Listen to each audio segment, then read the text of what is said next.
I asked Zvi, as one who lived in Israel at the time, what it meant for them and for Israel as a whole to go through the transition from British rule to being a nation in its own right.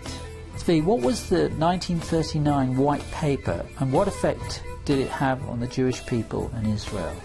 I tell you, I was a child at that time. I have participated in demonstration and I was wounded and taken by an ambulance to the hospital. My cousin was there and he kidnapped me from the ambulance and took me home, to his home, because we knew that in a few minutes the police will come and every wounded person, he is the one who has participated in the demonstration, so they arrested him. I tell you, I think as a Jew, I think God has given us this country for us. And he chose Avram, was his name at the time, Abram, we say in English, to the east of us in modern-day Iraq. And he said, leave this land and go to the land that I will show you, and I will give that to you and your descendants. So he came, the Bible records, had a son, Isaac, and another son, but God said the covenant will pass through Isaac. And then he had several more children, one of them being Jacob, and he said the covenant will pass through Jacob and his 12 sons. And the first part of the covenant was this land covenant. He said to Abraham, all the land that you see in front of your eyes, I will give to you and your seed as an eternal possession forever. And this is found in the book of Genesis, but it's also recorded in the Psalms, Psalm 105 and other places. Forever this land connection would be there.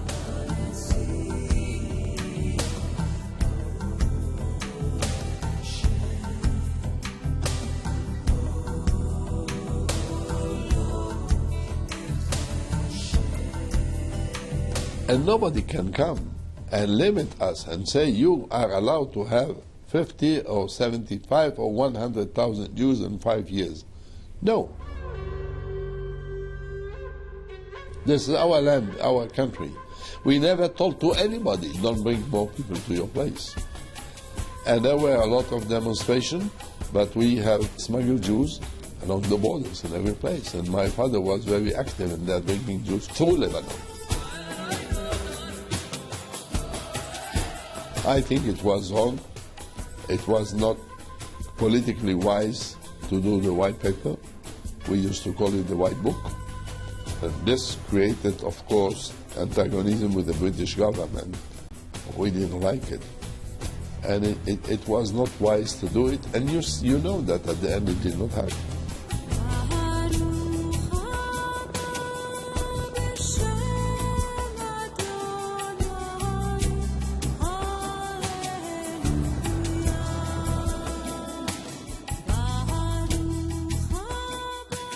Could you describe to us the incident at Herzliya when the Jews were coming in on the boats at the time of the Holocaust and how they were helped by the locals? I see somebody has told you my story, yeah? I was the director of a jail in the rank of major. And you know, in my youth, I come from a very, very poor family. So my brother, but in spite of all, we both left the service as generals. This could happen only in Israel. And I have decided to go to learn a secondary school in a military evening school. And a friend of mine, who was a general at the police at that time, also came to me. We had to learn 1 year and then to go to the university. And we went to see the director. But before that, I would like to explain something. We brought in an illegal way Jews to Israel. The boats would come to Herzliya or to any other places as close as possible to the seashore. And then members of the Haganah will go by foot into the water and take the new immigrants on their shoulders, bring them to the seashore, and change the shirts between them. Why change the shirts? Because if the British police will find somebody, he sees that his shoes are dry. So this one was not in the boat. And then said the first thing they say, show me your shirt. He had the Israeli shirt. Then he knew this is the Israeli, go away. While the Israelis were with a foreign shirt, and they were wet. So the British would take them and send them to Cyprus to the camp, refugees camp. This is what we wanted. We wanted Israelis to be there to train the refugees. When we came to the secondary school, we asked for the director. Saw the room of the director, knocked on the door, opened the door. Here is sitting a man behind the table. And he saw me and said, good evening, we are two officers. And he saw the other gentleman, Mr. Sella, and he became pale suddenly. I was sure he had a heart attack or he's going to faint. And for seconds, he couldn't talk. And I ran to him. I said, what happened? Is something happened to you? And he couldn't talk. And at the end, after he relaxed a little bit, he said the story. And he said, this man took me down from the boat, changed his shirt with me, and put me in a car, and we immediately escaped from there. And I had one prayer to God, please, give me an opportunity to see this man and to tell him, thank you, thank you, thank you. I said, Mr. Sella was a famous general at the police, and his picture appears in the newspaper at least once in 2 weeks. He said, I know. I saw the picture, but I couldn't go and tell him I want to thank you. I know Mr. Sella brought on his shoulders many, many Jews.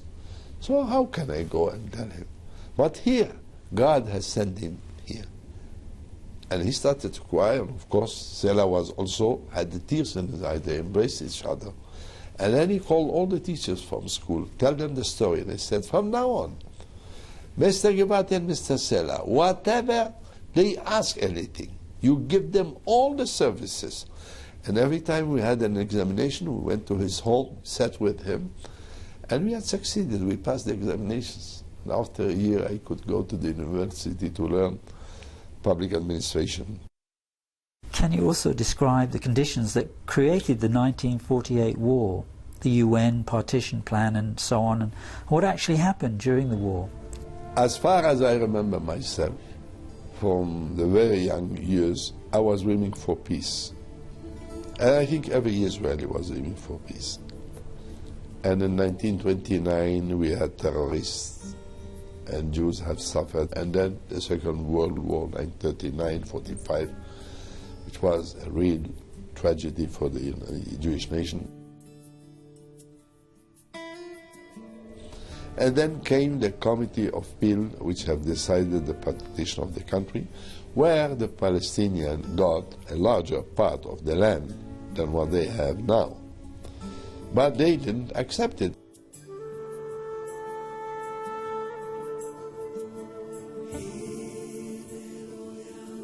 I remember the first day when we were sitting near the radio and hearing the counting of the votes, who is for that and who is against that. And we jumped and we started to dance. We went to the street, we danced and sang. And 3/4 of an hour after that, they started to burn the Jewish shops in Jerusalem. Means we were happy, and they started a war against us. And don't forget, it was not the Palestinian only. Jordan was the kingdom. They were trained by the British. They have everything that a good organized army has. Egypt was the kingdom. They had a good army, so Syria, so Lebanon, and an Iraqi soldier. And what were we? 50,000, without anything. And we fought. We fought because we believed we are right. And you know what? The greatest time of the Israelis is during the war. This is such a unity, such a strong, deep belief in the heart that we are right. And if we are right, we will succeed. And that's what happened.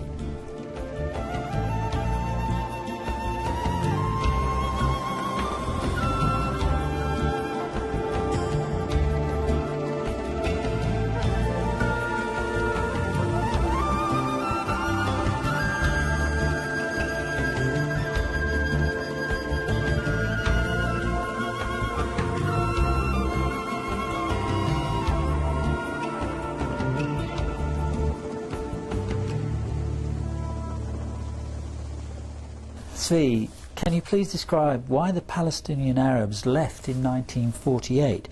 For example, were they expelled by the Jews or did they choose to leave? I was in Jerusalem, in a quarter called Katamon. And the borders were two sides of the road. And the Israeli army brought a big truck with huge loudspeakers. And they shouted to the Arabs, please, please, don't leave your homes. Just lift a white flag, and if you have arms, put them outside near the door. Nobody will be touched.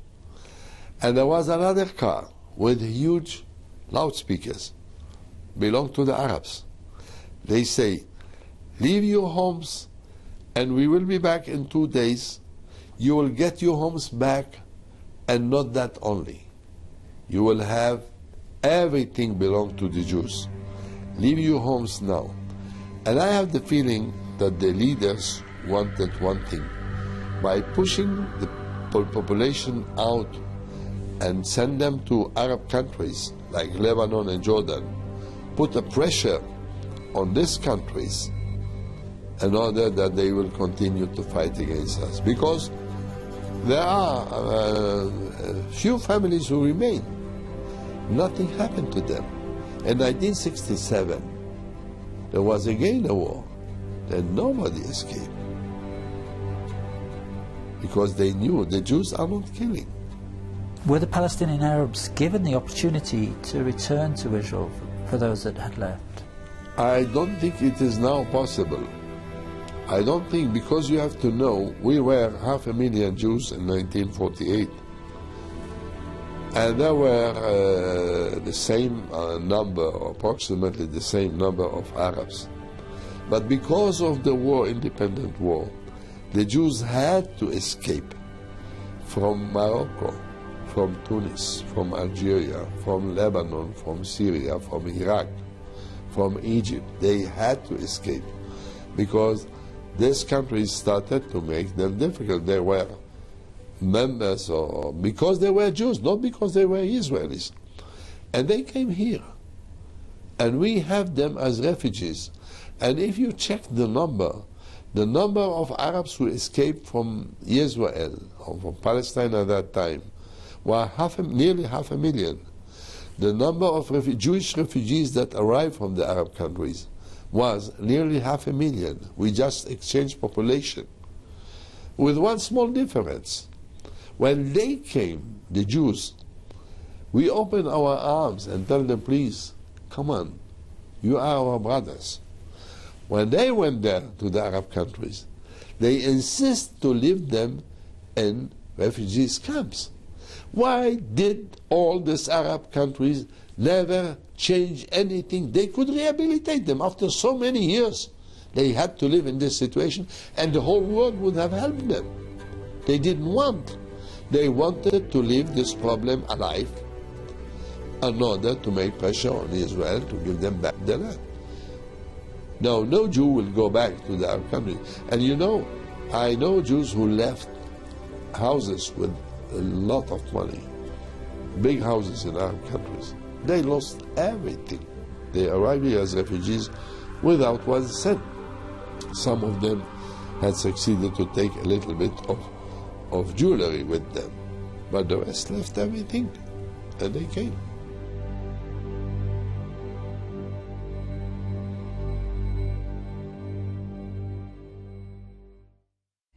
In 1948, were the Arabs who left Israel allowed to return immediately after the war?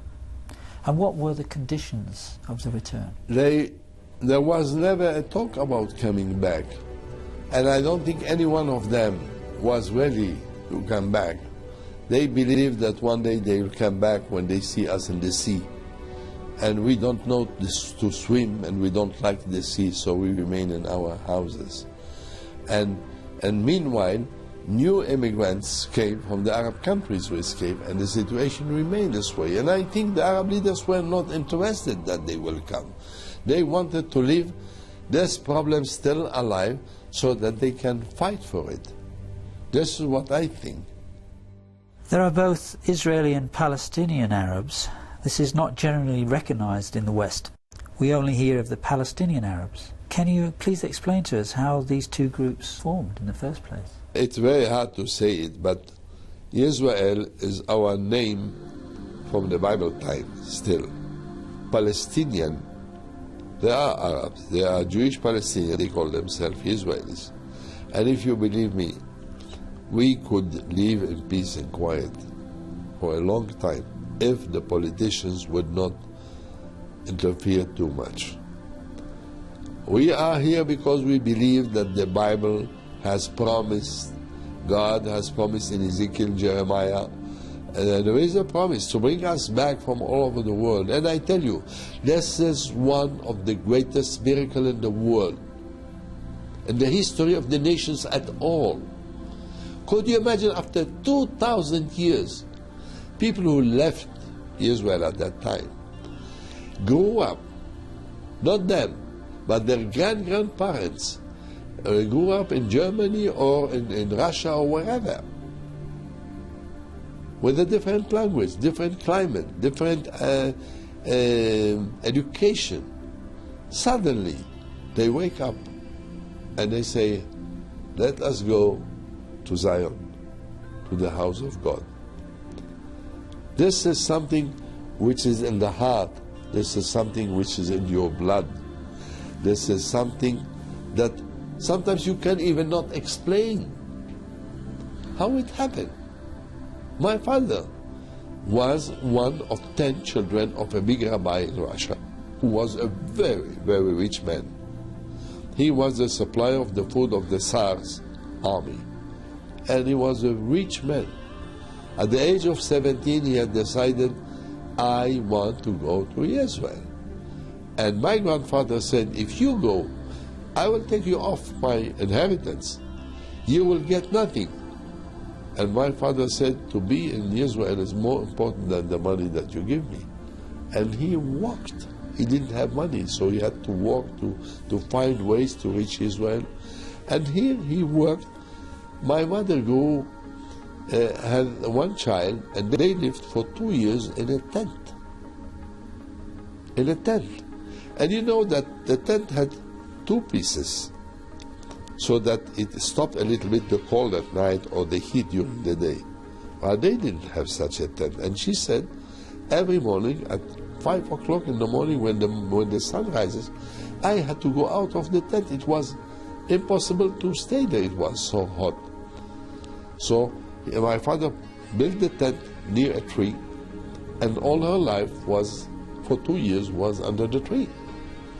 And I said, did you complain ever? She said, no. It was normal. We want to be in Eretz Israel, the land of Israel. So we stayed there. You've mentioned that the Jews and the Arabs could live together if it was not for the politicians. Could you then describe any specific incidents that would illustrate this?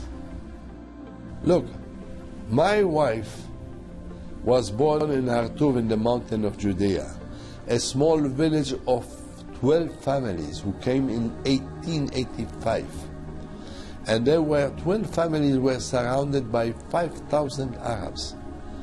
And a single person who could make peace between 2 families, rivals among the Arabs, was my father-in-law. He was an expert in making peace between Arabs. And they lived there for years in great friendship. They have an Arab who lived in their home.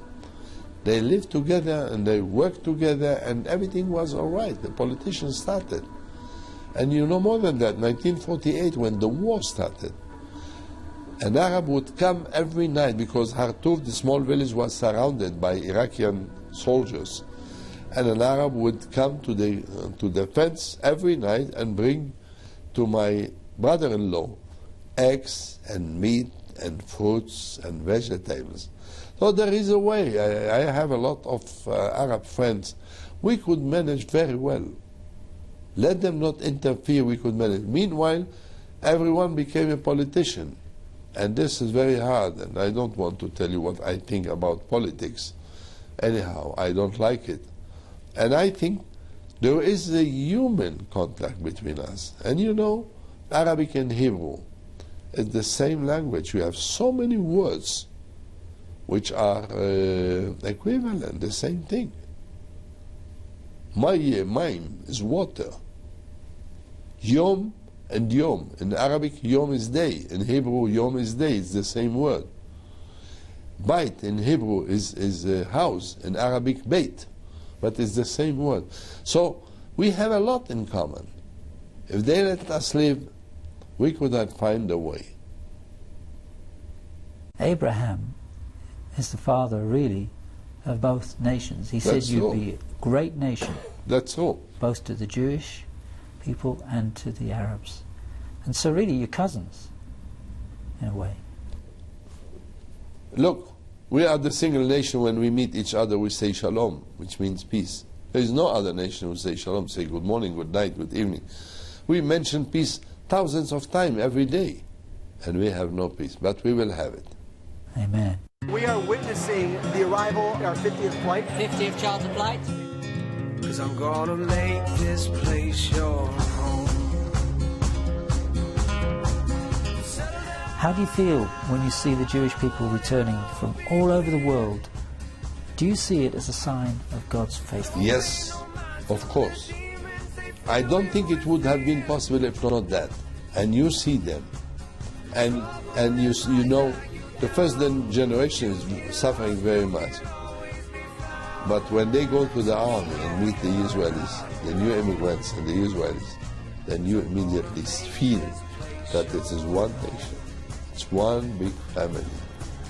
And in 50 years, you would never recognize who came from Russia and who came from Yemen. Just know you're not alone.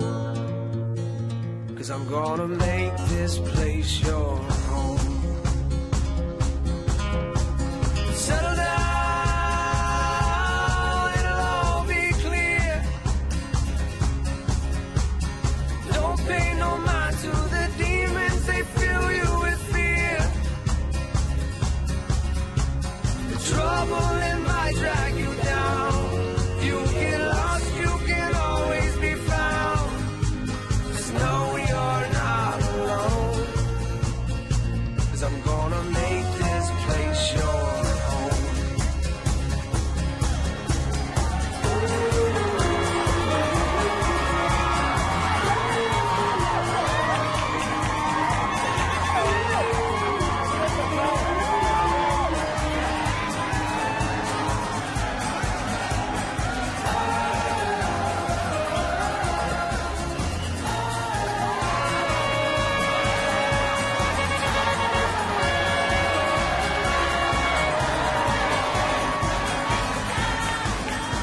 Do you see the return of the Jews from Russia then, perhaps as the fulfillment of Scripture, as you've explained? Could you compare that to the time of Moses and the Exodus? I think it was the same thing. I think it was the same thing. It was an exodus. They all came back, worked very hard, suffered. Many people died at the age of 35, 40. They had malaria, they have all sorts of sickness, but they lived here and they knew why they lived. The joy, the happiness was every day after they finish a very hard day of work. They drink a cup of tea with a piece of bread with jam and then started to dance and to sing. It is our home.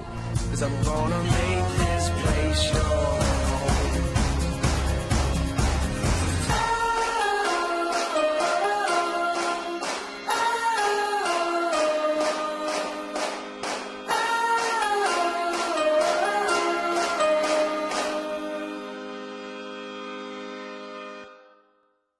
Over the last 2,000 years, the Christians have done some pretty awful things to the Jewish people. But what would you say with regard to the modern history of Christians perhaps being involved in recognizing the right for the Jews to live in Israel? Do you see that as being somewhat of a change and a shift from the past? How many Christians believe in that? And what the percentage among the Christians who believe in that and others who have other ideas? I grew up as a child. I have my personal experience, which was terrible with Christians.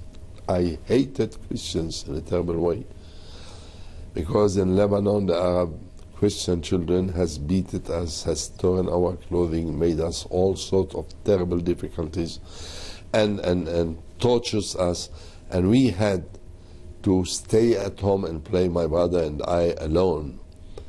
I never played with children. I have lost my youth because the children, the Christians, and I hate them terribly.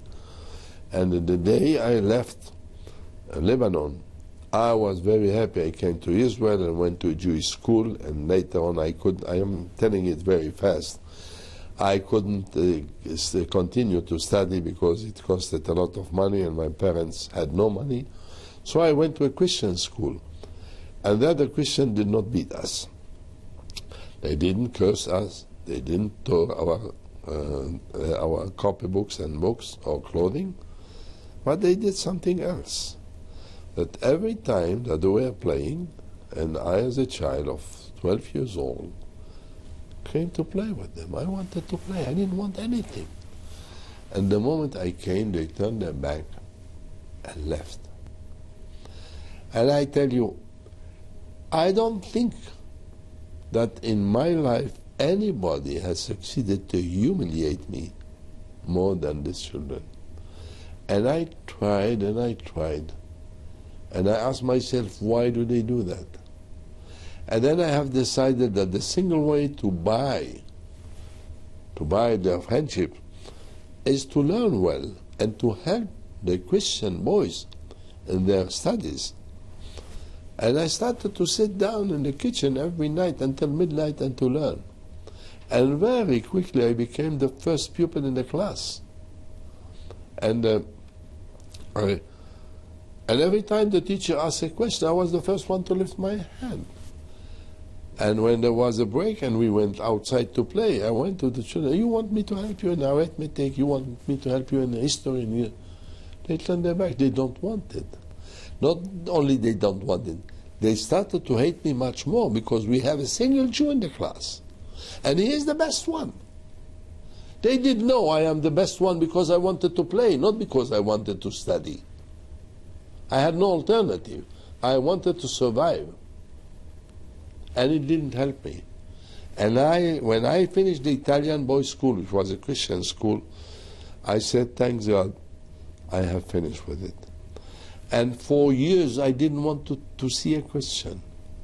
For years, I never talked to a Christian. I hated them.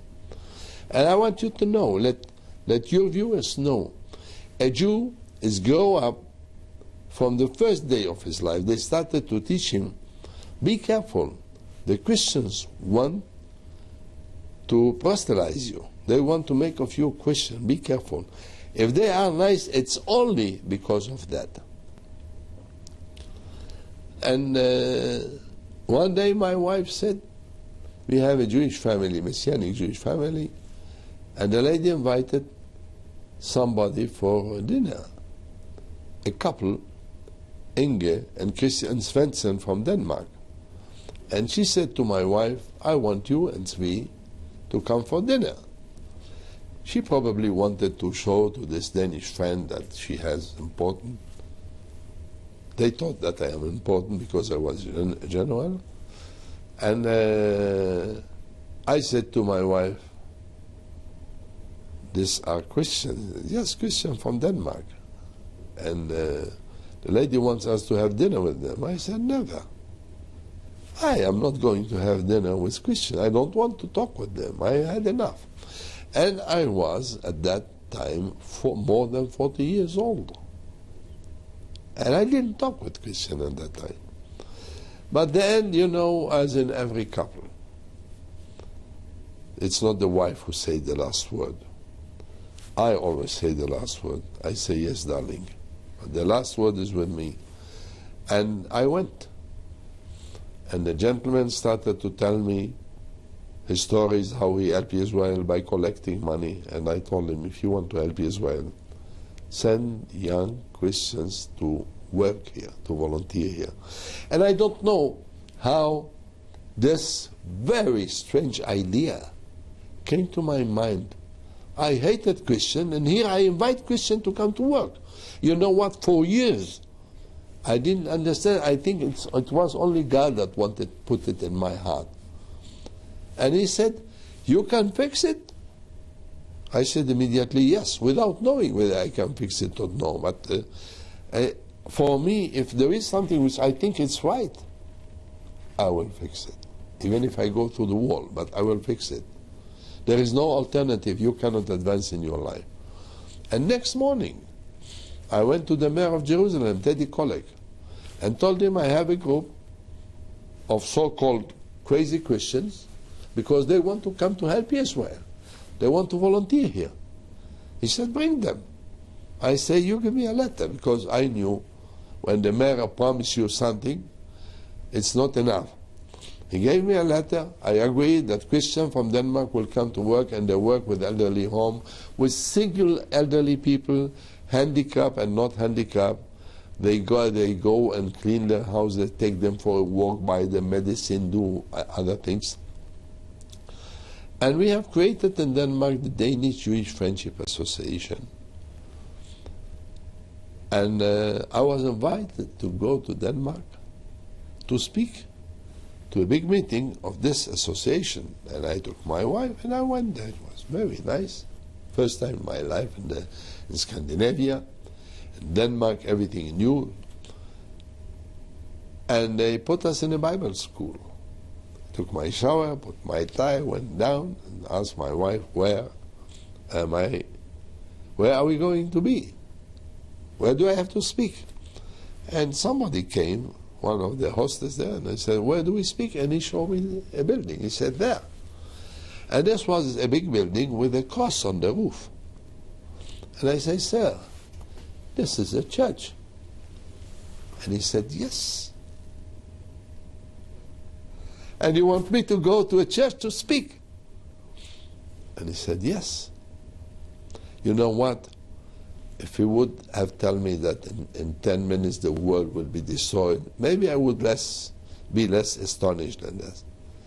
Say, I am not going to speak in a church. Take it out of your head. And I sat down. And at this moment, all the anger against my dear wife, Esther, came out. And I say, you started with the dinner, and look where I am. I, Tzvi Givati, has to go to a church to speak. Could you imagine such a thing? As I said, what can you do? It's too late now. I said, nothing is late. Let them come outside. 350 people. How would they come outside? At the end, as usual, as I told you, I say the last word, but we went to the church, and it was horrible. For me, the way from the place where I was sitting up to the church was the same feeling that a prisoner convicted to death going from his cell to the place where they would hang him.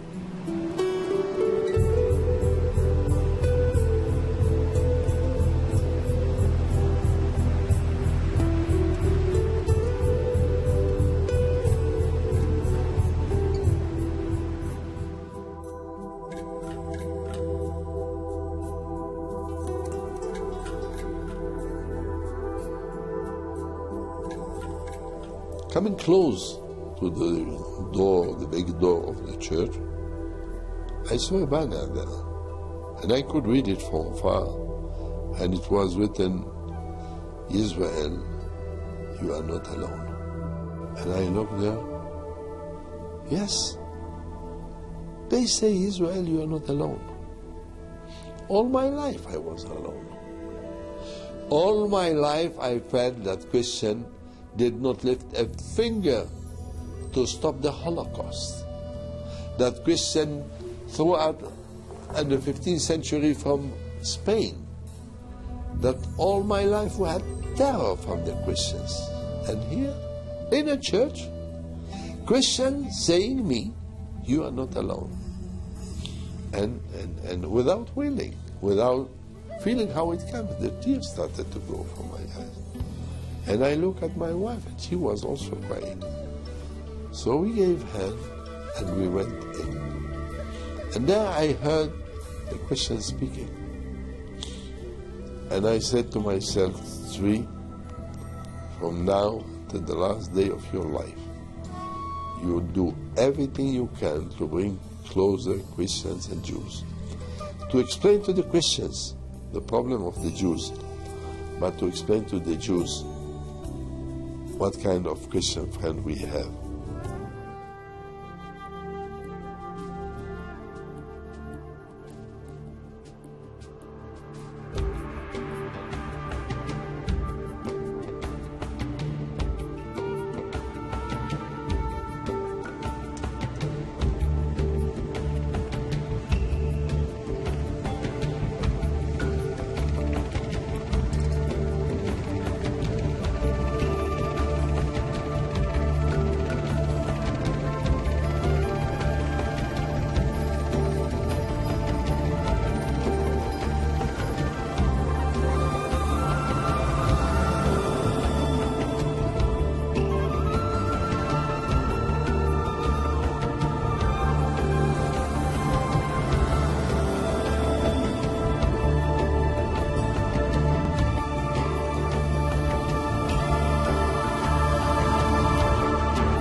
And if there is any meaning in the Bible of comfort, comfort ye my people, is the lectures that I am giving to Jews about the Christian embassy and the work that the Christian embassy is doing in Israel.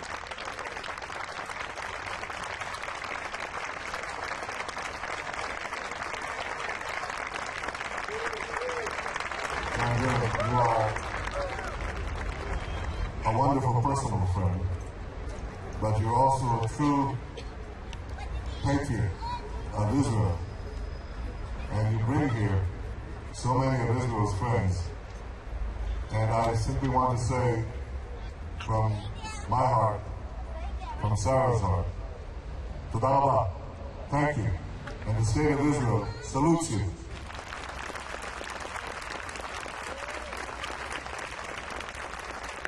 You could see. You know what? I will try to demonstrate you, I don't know how to say it, how it is. When I come to a place, the Israelis are sitting around the table. This man is coming to tell us all sorts of stories of Christians. What can be interesting in such a thing? And you could see the sarcasm on their face.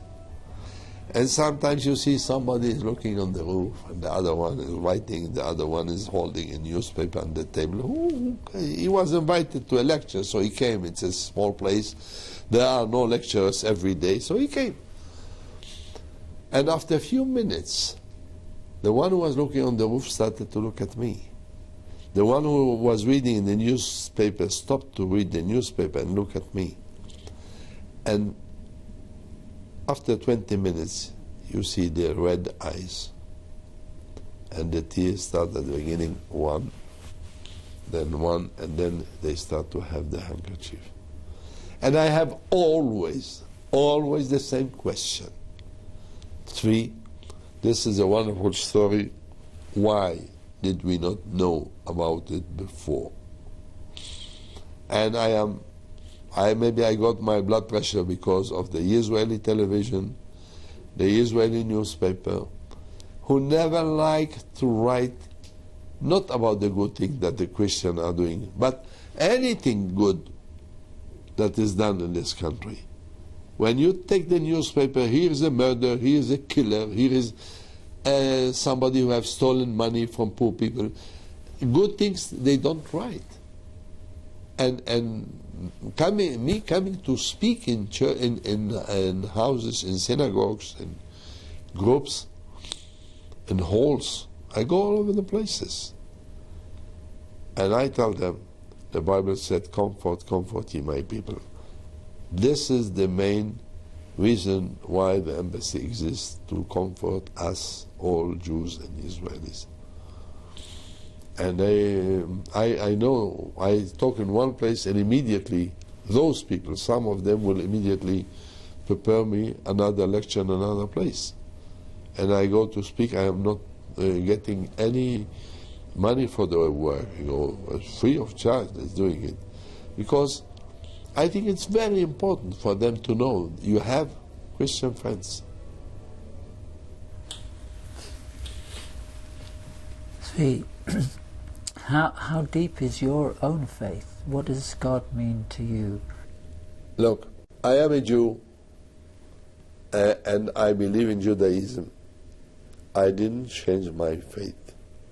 I changed my attitude toward Christians. And I think that we are all children of God. And there is one God in the world. There are no two gods in the world. There is only one. I don't know who is right, the Christians or the Jews. When the Messiah will come, we will stand on the Mount of Olives and we will wait for him. And we will ask him, what's your name? If he said Jesus, all the Jews will become Christians. If he says Ben David, all the Christians will become Jews. But then there is another point, a little bit laughing, saying, but he might tell you, my name is Jesus, but I was a Jew and I am still a Jew. This is also possible.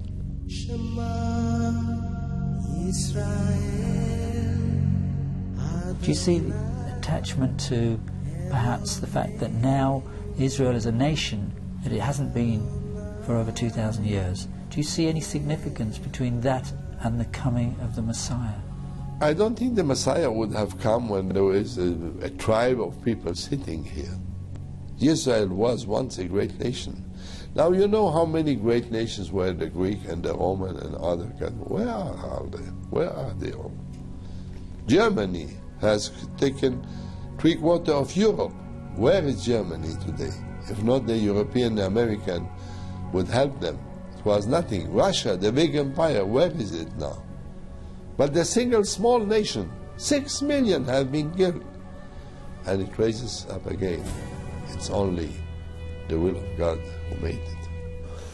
But look, the main thing is to have a pure heart. The main thing is to have love to the others. If I had not a big heart with full of love to people, I couldn't be a good director of a jail. I couldn't be. You go at the jail, at the solitary confinement, at 2 o'clock in the morning, when the prisoner is staying there in a very narrow, small cell, punished for 15 days. Take a small bench, sit down, and talk with the prisoner behind the bar. He, the prisoner, will never, ever in his life forget this evening. I used to do it as a prison director, at least once a week, 2 o'clock, 3 o'clock in the morning. I woke up and went in the yard. We had many cells there. I am talking about the central prison. 350 lifers were there. Every one of them have killed at least once, if not more. But you see, even a criminal, even sometimes he is in personal difficulties. And there are no doors there are only bars. So I used to stand there and look and see one of the prisoners who cannot sleep. I had a small bench with me. I put it on the floor and said, Yaakov or Chaim or whatever it was, come here. And he was sitting behind the bars and talking about his children who have no father because the father is in jail. talking about his wife. Sometimes he himself, in a certain moment, had his personal difficulties and would like to have his wife near to him. He could not. But he might think that maybe his wife now is with another man. And this was very hard. And we used to sit and talk about it. And I had many prisoners who I met them years later. Some of them still in jail. Some of them were released after 20 years, 15 years. They would say, Mr. Givati, this evening that you came and sat on the bench near the door and talked with me, this is the most unforgettable night I had in my life. Because director of a jail is the most important person in the world for a prisoner. The director can decide which clothing he will have, where he will work, because there are places who are more comfortable, less comfortable, more interesting, less interesting. He will give him the better cell, he will give him the better bed, he will give him the better... Director of jail can do everything. All the life of a prisoner depends on him. So for him, director of jail is very important. And here comes the director himself, sit down and talk with him. This is human.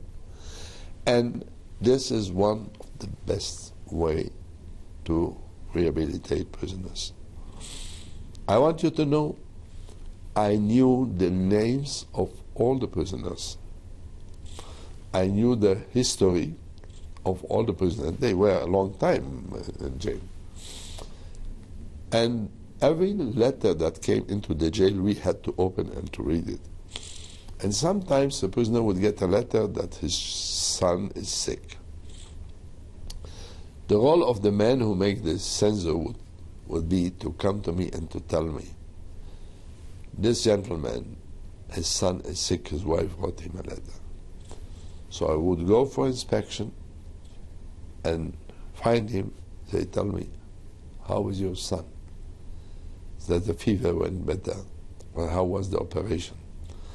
And he was so surprised. The director of a jail has nothing to think only about my son.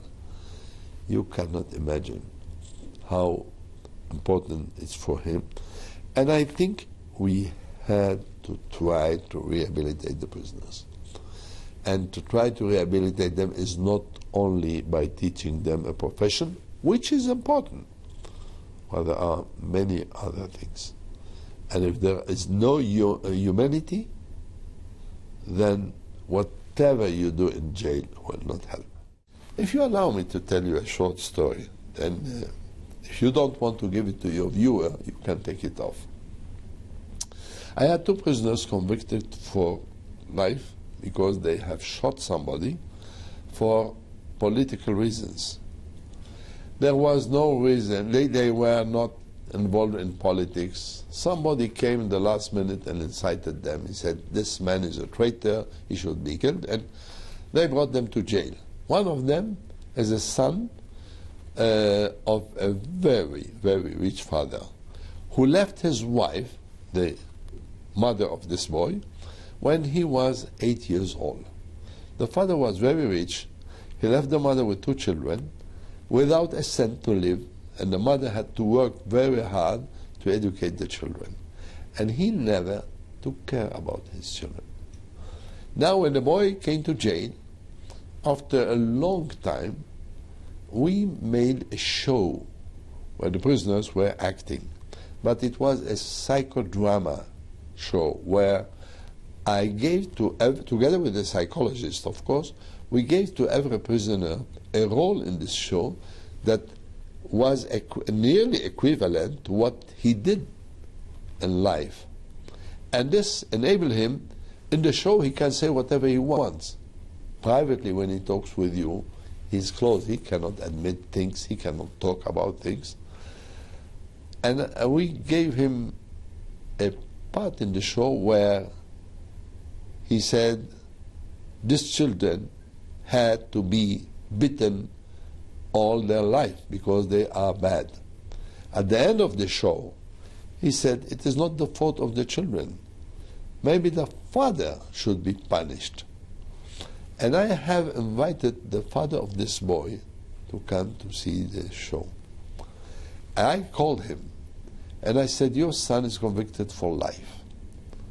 He is here for 9 months. You never came to visit him. You must come. And he came. And I appointed a social welfare to sit and to see his reaction only in the moment that the boy will say this, Father Sue. I said, I want you to see him and tell me exactly what do you think. And when the moment came, he was shocked. When we had finished the show and everyone went home, he said, Mr. Givati, I would like to talk with you. I was very impressed by the show, and what I want from you is to tell you that, excuse me, to tell you that I am ready to cover all the expenses of the drama group, which cost a lot of money. And I said, you know what, mister, we really are out of budget. We have no money. But I need from you another great thing that you can contribute to the prison. And he said, what was it? By all means. He said, come once a week and stay with your son for half an hour. Because he loves you. He needs you. He's insecure, and you can help him. This boy is 25 years. He has at least other 50 to 70 years to live. You can help him. Please come. And I saw his tears in his eyes, and after a few minutes he gave me his hand and left without saying shalom, but he never came back to jail. And I don't know who was the killer, the boy who killed this political man, or the father who killed the boy. In Hebrew there is a say that the one who saved one soul of Israel as if he have saved all the world. I have the feeling that I have saved all the world many times by saving a lot of young delinquents. And my last day, I want to know that I did something for my nation. I did something for the young children. And I did something for Jews and Christians to bring them closer. And with that, I have fulfilled my role in this world, not only to eat and to sleep, but to do other things. And I thank you very much for inviting me to speak here. And if I can say a word to the English people, I spent 3.5 months in England, most of them in London, but I travel all over the places. And I have learned at the Wakefield High Officers Course, and I have wonderful, wonderful memories of every day that I was there. And for that, after so many years, I would like to thank you again for the hospitality, for the friendship, and for the help you gave me. Thank you very much, and shalom to everybody. Thank you, Zvi.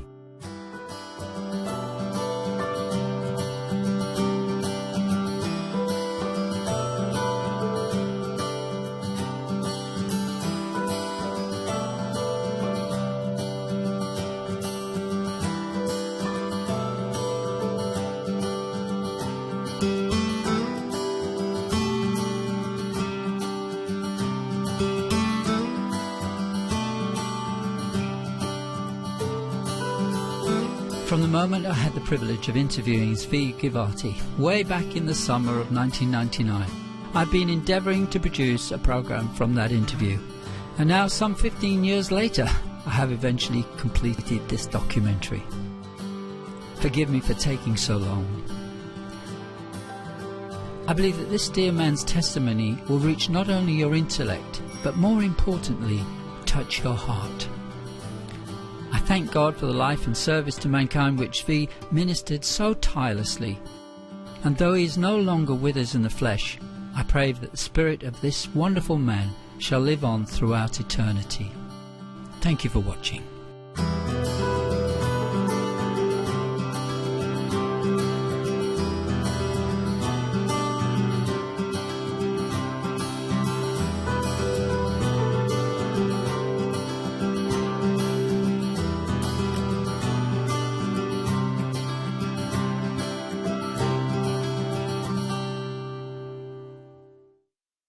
The programme you've been watching was made possible because of viewer support for the Revelation Foundation. Programmes take time, effort and money. If you'd like to make similar programmes possible, then please send your gift to the Revelation Foundation. The details are on the screen.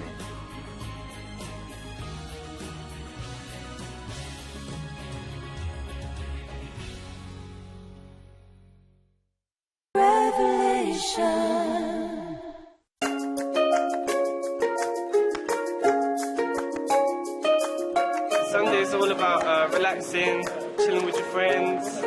Sunday snooze on the sofa. Yeah, definitely. Yeah, definitely Sunday nap. Perfect Sunday for me would be a nice lay-in, breakfast in bed, and then by me. Yeah, by you. And now there's an alternative way for you to spend your Sundays. Please join us for Church on Revelation TV at 10:30 a.m. on Sunday mornings. We have fellowship, worship, communion, the preaching of the word and the sharing of prayer needs together. The SlideWords HD digital frame gives you the opportunity not only to enjoy biblical verses on a digital frame, but also your personal photos in much greater detail. That's what separates SlideWords HD digital frame from other normal digital photo frames. There are over 2,000 carefully selected scriptures, starting from the book of Genesis to the book of Revelation. Join the digital evolution to accomplish the great assignment given to us by our Lord Jesus Christ to preach the gospel to all mankind. The SlideWords HD digital frame has been designed to do just that. You can hang it in living rooms, hotels, offices, schools, prisons, and it literally speaks to the heart of everyone that passes by. It's a whole new way of preaching the gospel of Jesus Christ. Let's get digital. Let's slide the words. For more information or to place an order, please visit our website www.slidewords.org.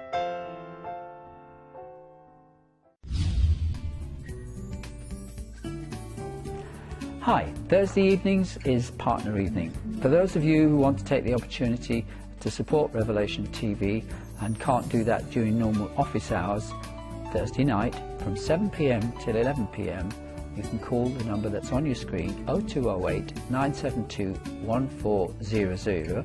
Then you can make a donation to help us to continue to broadcast to so many people across the television airwaves. Revelation TV reaches so many that changes their lives, and we want that to continue. And we thank you for standing with us because television, as I say, is not a cheap medium.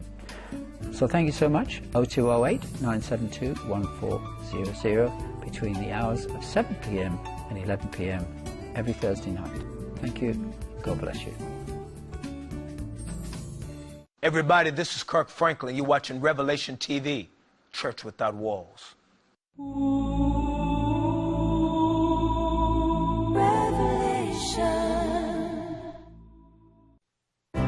Beat down.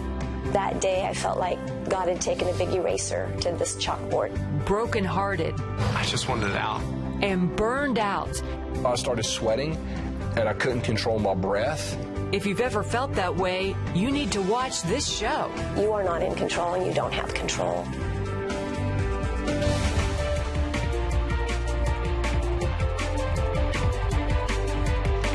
Well, welcome, ladies and gentlemen, to this edition of the 700 Club. We're glad to have you with us as we start this week.